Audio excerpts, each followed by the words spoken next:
Of late, I've been spending a lot of my time creating playbooks. You might be thinking, what the hell is a playbook, Turab? Well, when you're organizing a group of human beings, you want to have some sort of processes or procedures in place so that they know what they need to get done. They know how they're being graded and data and the stuff that basically makes it so that you can sleep at night when you're running a group of human beings is how much you believe in the system that you've created. And so I've spent a tremendous amount of time over the last couple months kind of creating these systems and thinking about them. I was joking about it probably a month ago in a video that I was on a plane. I was just sleeping and dreaming about systems. So yes, it is that type of life because man, I had a chance to sit down yesterday and think about just some of my personal goals, the things that I want to accomplish, things that I want to feel essentially in my life. And any of those things that you're like, I want to have time to go on vacation. I want to go and spend time with my friends, go and see unique things in the world and in life. Like the reality is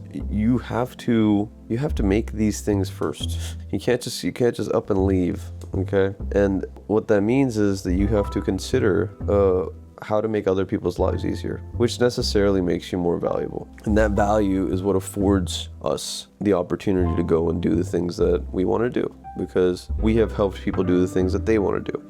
And so I think about this all the time because it's kind of an interesting thing. I've also discovered recently that I love sorting shit. Like just sorting things infinitely is apparently I get a kick out of it. I'm not sure, I might have a problem, but sorting things is fairly useful because you can sort at one level where you're just kind of like you're missing details and you're kind of casually approaching who's going to be looking at the sorting and utilizing it, or you can approach it very strategically and realize that literally the way that you sort things will augment how people perceive them. So the way that they're organized, the way that things are organized will determine how effectively people can use them, and the intention behind sorting them in the first place will be more visible.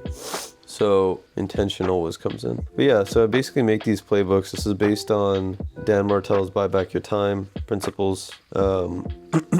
There are a way for us to basically create interesting content that will help people learn how to get oriented into a new system. The way that it goes is you basically have a video that you make first, and you're going to have 3 videos of the one thing that you're doing. You're going to have 3 of those videos, which is a lot of volume of video. Then you're going to write out details, definitions, kind of why it's important, discuss the summary of what you go through basically, and then you create a checklist. And this is per thing. So you can imagine that there's a lot of things. And so these playlists, these playbooks, they get built out and they have to be upkept every quarter, in order to make sure that they're actually working. So for instance, I have a 5-day orientation for my biller, right? And I actually had one of my staff come up with this orientation, but it's my job to do the last 10%, which is check it over and make sure that it's actually covering all the bases. The other thing is introduction to pre-auths.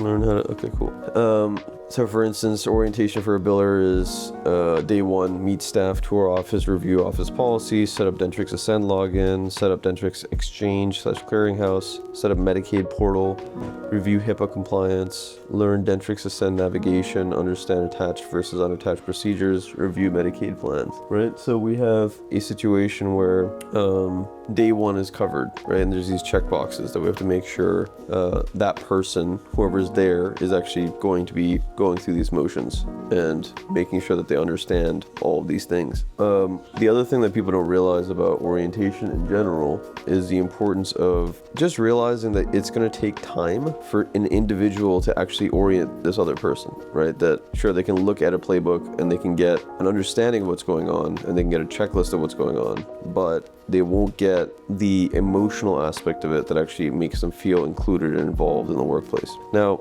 I'm still experimenting with how much that matters, to be honest. But at the end of the day, it is relevant. So you got to make time for these things, You got to make time for these things. And the best way to make time for these things is to make time for these damn things. So I have a couple patients here in the lobby. I have one patient. It's 8:32. Takes about half an hour for them to set up. But instead of doing the thing, I'm doing the thing. You see what I'm saying? Make time to do the thing. How do I show you this playbook? Well, this is not really a finished playbook, is it? Here, let me show you the dental auxiliary one. So we have many documents. We have many documents. And so the idea behind these documents is that they will exist forever and ever, amen. And people will look at them and they will learn, and then I'll update them and I'll have other people update them, right? And that's just the cool part about this. It's like creating a manual, and I basically wrote all this shit, so it does take some time. But now whenever someone comes in, they're able to view this document and get a complete and thorough understanding of what is included in their role and what are the things to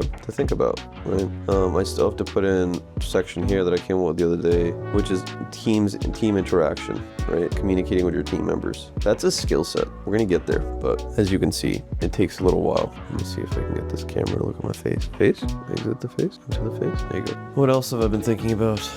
Besides organizing human beings, organizing myself. When I went to Cardone Ventures 10x 360, which is an awesome thing to go to if you have a chance. If you're a business owner or a leader in any capacity, they give you quite a bit of information on how to go and absolutely nail what you need to do.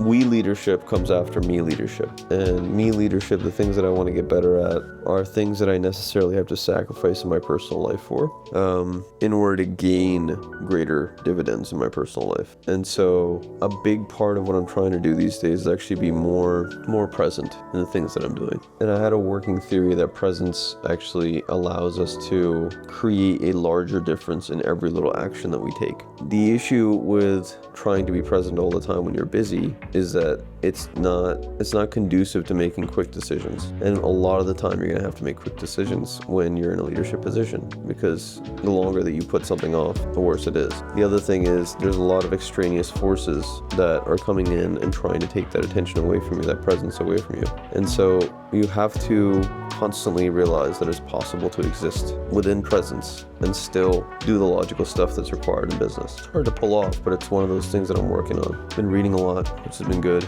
for my mental health, and constantly looking for people and opportunities. It makes a big difference to have a network of people. If you don't have that, you're going to end up relying on suboptimal relationships, and it will make your life a lot more miserable. So people are something that we should always be finding in our personal life and our professional life, and it's really made a drastic difference in this progression in general.